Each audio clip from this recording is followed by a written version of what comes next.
مساء الخير، ازيكم يا بنات؟ عاملين ايه النهارده؟ الفيديو ده فيديو ناس كتير جدا طلبته مني، الحمام.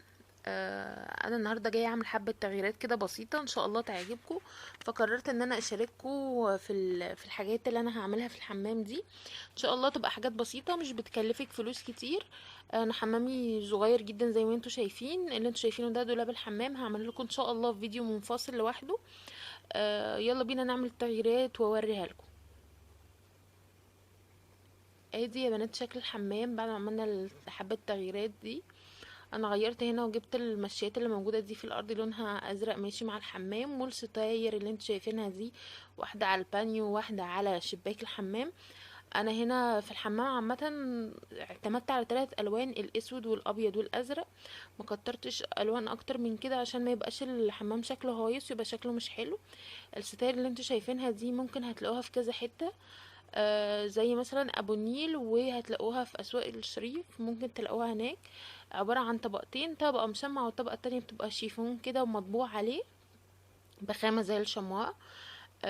ده شكلها. انا حاطه واحدة على البانيو وواحدة على الشباك، هما بيجوا مع بعض.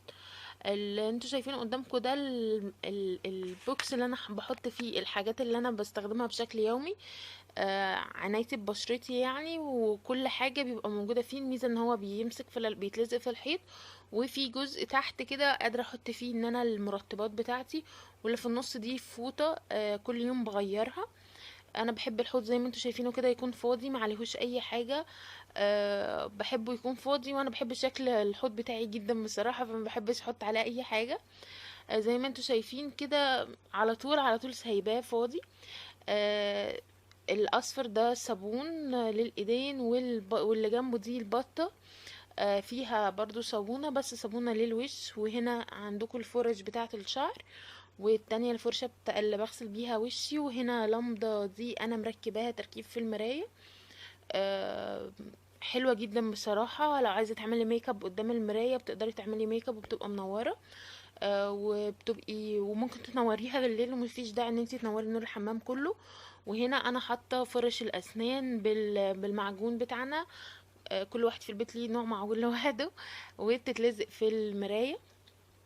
ده بالنسبه للحوض والحاجات اللي عند الحوض. نتنقل بقى للبانيو. البانيو مفيش، انا عندي دش عادي كان يعني ما فيهوش اي حاجه. الباسكت دي بيبقى فيها اللعب بتاعت ياسين اللي بيلعب بيها وهو بيستحمى. وهنا في الشاور بتاع ياسين، والبابلز اللي بتعمل فقاعات كده في المية، والشامبو بتاعه. والشامبو ده بتاعي انا ودولاب الحمام زي ما انتوا شايفينه. ان شاء الله هعمل لكم فيديو لوحده.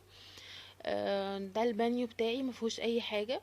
وادي باب الحمام وجنبه اوض النوم، انتوا مستهيئلي عارفين الموضوع ده. وده المكان اللي بنحط فيه اللي هي الفوط بتاعتنا. بس كده، ده تقريبا بشكل عام كده الحمام بتاعي. يا رب يا بنات الفيديو يعجبكم، واي حاجه عايزينها سيبوها لي تحت في الكومنتات.